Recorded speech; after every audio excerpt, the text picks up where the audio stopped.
বেটা, তোমরা যদি বাতিলের উপর থেকে নমনীয় না হতে পারো, আমি হকের উপর থেকে নমনীয় কোন দুঃখে হব? হযরত ওমরের থিওরি ছিল যে আলাইসা কাতলাহুম ফিন্নার ওয়া কাতলানা ফিল জান্নাহ।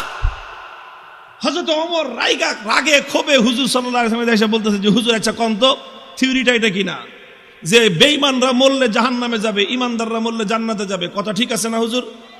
হযরত ওমর যখন এই কথা কয়, হুজুর কয় তোমার কথাটা তো ঠিকই আছে, যে ওরা মরলে জাহান্নাম, আমরা মরলে জান্নাত। কয় হুজুর তাইলে আবার 3 নম্বর কথা কি? ফালামা নুতি হাযিহিদ দানিয়াতা ফি দীনিনা।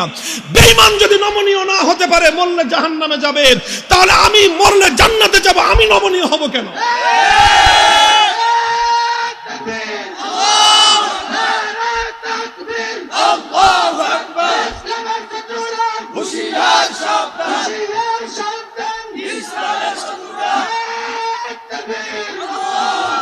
আরে বেঈমানরা যদি বাতিলের পথ ছাড়তে না পারে, ঈমানদাররা হকের পথ ছাড়বে কেন?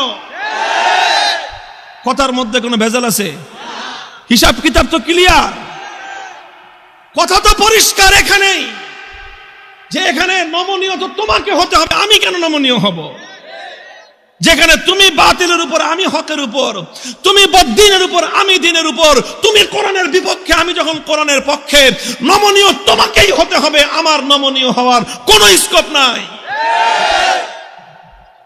হযরত আব্দুল্লাহ বিন হুযাফা রাদিয়াল্লাহু তাআলা আনহু যখন এই কথা বললেন, সে আরে বেটা, জীবন তো একটা আছে দেখে একটা দিতেছি, জীবনে 1000টা থাকলে 1000টা দিয়ে প্রমাণ করতাম যে ইসলাম এবং ঈমানের দাম কত। এই কথা যখন বলছে, তখন বাদশাহ কয় যে এটা তো মানুষ না,